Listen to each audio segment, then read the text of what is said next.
ইরানি যুক্তরাষ্ট্র যদি কোনো ধরনের সামরিক হামলা চালায় তবে ইসরায়েল ও মধ্যপ্রাচ্যে মার্কিন সামরিক ঘাঁটিগুলোতে তীব্র পাল্টা আঘাত হানার হুঁশিয়ারি দিয়েছে Tehran.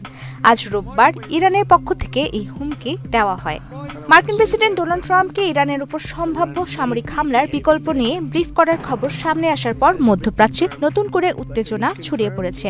The new York Times জানিয়েছে, বিক্ষোভ দমনের প্রতিবাদে ইরানের ওপর হামলার বিষয়টি গুরুত্বের সাথে বিবেচনা করছেন ট্রাম্প।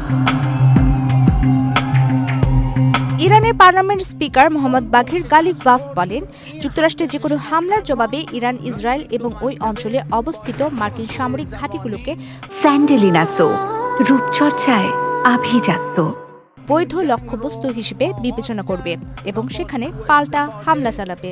এর আগে শুক্রবার ট্রাম্প সাংবাদিকদের বলেছিলেন, ইরান যদি মানুষ হত্যা শুরু করে তবে আমরা হস্তক্ষেপ করব। এর মানে এই নয় যে সেখানে সেনা নামানো হবে, বরং এর অর্থ হলো তাদের এমন জায়গায় আঘাত করা হবে যেখানে সবচেয়ে বেশি ব্যথা লাগবে।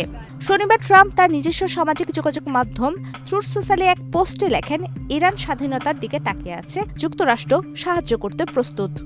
এদিকে ইসরায়েলি সূত্রের বরাত দিয়ে রয়টার্স জানিয়েছে, ইরানের মার্কিন হস্তক্ষেপের সম্ভাবনায় ইসরায়েল বর্তমানে উচ্চ সতর্ক অবস্থায় রয়েছে। শনিবার ইসরায়েলি প্রধানমন্ত্রী বেনিয়ামিন নেতানিয়াহু এবং মার্কিন পররাষ্ট্রমন্ত্রী মার্কো রুবিও এক ফোন আলাপে ইরানের পরিস্থিতি নিয়ে আলোচনা করেছেন। তবে ইসরায়েল এখন পর্যন্ত সরাসরি কোনো হস্তক্ষেপের সংকেত দেয়নি। ইরানের সর্বোচ্চ নেতা আয়াতুল্লাহ আলী খামেনি গত শুক্রবার এক ভাষণে জনগণকে ঐক্যবদ্ধ থাকার আহ্বান জানিয়ে বলেন, কিছু বিক্ষোভকারী বিদেশের ইশারায় কাজ করছে। তিনি মার্কিন প্রেসিডেন্টকে উদ্দেশ্য করে বলেন, অন্যের দেশে নাক না গলিয়ে নিজের দেশের সমস্যার দিকে নজর দিন।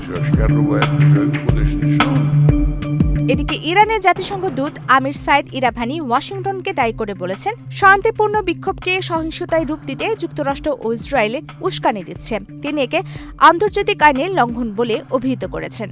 গত ডিসেম্বরের শেষ ভাগ থেকে অর্থনৈতিক মন্দা ও মুদ্রাস্ফীতির প্রতিবাদে ইরানের বিভিন্ন শহরে বিক্ষোভ শুরু হয়। ইরান সরকার জনগণের অভাব অভিযোগ শোনার প্রতিশ্রুতি দিলেও ভাঙচুর ও সহিংসতার বিরুদ্ধে কঠোর সতর্কবার্তা দিয়েছে।